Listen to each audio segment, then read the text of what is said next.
여러분들 그거 아세요? 영화 나이브스 아웃의 주연들은 절대 이것을 사용하지 않습니다. 이것은 뭘까요? 정답은 바로 아이폰. 물론 사건과 관련 없는 조연들은 이렇게 아이폰을 사용하긴 합니다. 하지만 살인사건과 관련된 용의자들은 삼성 갤럭시나 안드로이드 폰을 사용하고 있죠. 그냥 안드로이드랑 광고 계약한 거 아니냐?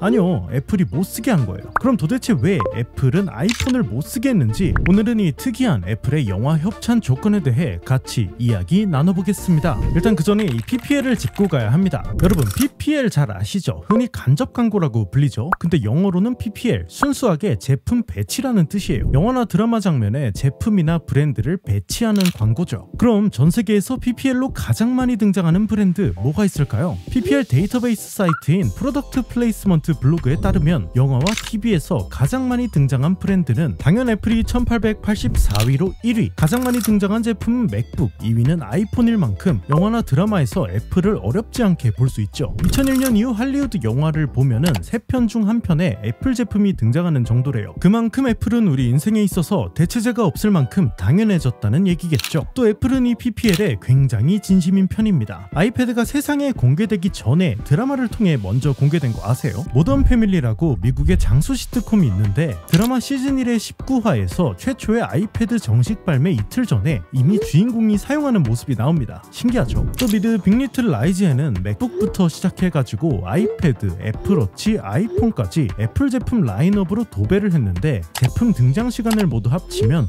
무려 13분이라고 합니다. 그럼 애플은 이 간접 광고에 돈을 엄청 쓰는구나 라고 생각하실 수 있지만 그렇지 않아요. 반대로 그럼 제품 협찬비를 받아내느냐? 그것도 아니에요. 애플은 협찬에 있어서 돈을 주지도 받지도 않습니다. 오히려 제품을 무료로 지원해줘요. 제작자 입장에선 애플을 안 쓸 이유가 전혀 없는데 그런데도 굳이 나이브스 아웃은 아이폰을 사용하지 않죠. 그 이유는 바로 애플의 특이한 협찬 조건 때문입니다. 그 조건이 뭐냐? 같이 알아보시죠. 애플 공식 사이트 제품 배치 가이드라인에는 이렇게 명시되어 있습니다. 애플 제품은 최고의 조명에서만 보여져야 하며 애플사의 호의적인 맥락이나 방식으로 보여져야 한다. 아니 이건 뭐 당연한 얘기네요. 뭐 아이폰이 흉기로 사용되면 좀 그렇잖아요. 근데 여기 히든 조건이 있습니다. 이게 나이브스 아웃 감독 라이언 존슨이 말하죠. Also another funny thing. I don't know if I should say this or not.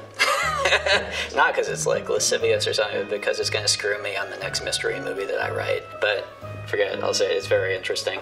Apple, they let you use iPhones in movies, and this is very pivotal if you're ever watching a mystery movie, bad guys cannot have iPhones on camera.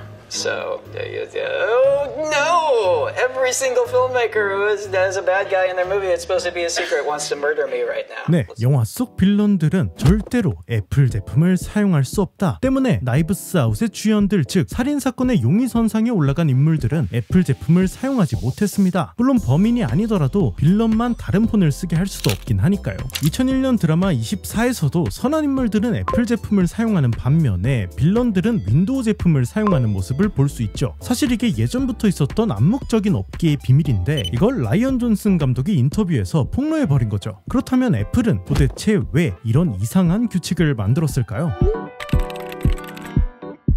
다시 가이드라인을 볼게요. 모든 애플 제품은 애플사의 호의적인 맥락에서 보여져야 한다. 바로 이 부분 때문에 빌런들이 아이폰을 사용할 수 없습니다. 괜히 애플 이미지가 깎일 수도 있으니까요. 왜냐면 이런 사례로 소송까지 간 경우가 꽤 있어요. 영화에서 잘못된 사용으로 브랜드 이미지가 깎이는 것을 법정 용어로 트레이드마크 트레니시먼트, 상표 손상이라고 얘기합니다. 2003년 영화 디키 로버츠, 과거의 아역스타를 보면은 슬립 앤 슬라이드라는 장난감이 나오는데 이게 원래 물을 먼저 뿌려놓고 몸을 던지는 물미끄럼틀이란 말이죠. 근데 여기 주인공은 그냥 맨바닥에 몸을 던져서 몸에 화상을 입고 맙니다. 이제 정상적으로 물을 뿌리고 또다시 몸을 던지는데 이거 재밌네? 근데 뭐가 좀 아쉬워. 그래서 여기에 기름을 뿌리는 뇌절을 해버립니다. 그리고 그 결과 새끼 뭐야? 이 영화를 보게 된 슬립 앤 슬라이드의 회사 웸오는 제작사인 파라마운트를 고소해버립니다. 무엇으로 고소를 했냐? 슬립 앤 슬라이드로 부상을 입는 장면들이 자기네 브랜드 이미지를 손상시켰다는 이유였죠. 하지만 결론부터 말씀드리면 법원은 파라마운트의 편을 들어줬습니다. 상표권 손상이 성립되려면 짝퉁처럼 브랜드가 구별이 안 되게 하거나 제품 자체의 결함을 드러내며 품질에 이상이 있다는 식으로 묘사를 해야 합니다. 하지만 영화는 두 경우 모두에 해당하지 않죠. 지가 잘못 사용해서 다친 친 거니까요. 이에 법원은 다음과 같이 판결을 내렸습니다. 본 법원도 장난감이 오용됐다는 점은 인정한다. 영화는 장난감의 오용을 서툴고 과장된 방식으로 보여준다. 이는 순진한 시청자나 어린 시청자들도 알아챌 수준이다. 게다가 영화 자체에서도 이를 오용이라고 명시하고 있다. 그러므로 원고의 임시금지 명령 신청을 기각한다 라는 판결을 내렸죠. 디즈니도 비슷한 소송에 휘말린 적이 있는데요. 2003년 어린이 영화 정글의 조지 2 때문이었습니다. 주인공 조지는 자신의 터전인 정글이 이 불도저에 파괴될 위험에 처합니다. 그리고 영화는 이 불도저를 이렇게 묘사하죠. The cold steel of the deleterious dozer separating his upper half from his lower, that a deadly dozer was heading to destroy the treehouse with an even bigger bugaboo. 마치 불도저를 악당으로 만드는 듯한 묘사에 빠기쳐버린 해당 불도저를 생산하는 중장비 업체 카타필라가 디즈니를 상표훼손으로 고소했던 것. 하지만 법원은 역시나 디즈니의 편을 들어주었습니다. 누가 이 영화를 보고 구매를 진짜 취소하겠냐는 이유였죠. 자, 이렇게 회사가 상표훼손으로 영화사를 고소하는 경우가 꽤나 많습니다. 근데 대부분은 영화사의 승리로 끝났단 말이죠. 그러니까 애플은 이런 소송에 휘말리기도 싫고 혹시 모를 이미지 훼손을 피하기 위해서 아예 가이드라인을 만들어 이런 문제를 사전에 차단해버렸다는 말씀. 근데 왜 애플만 난리?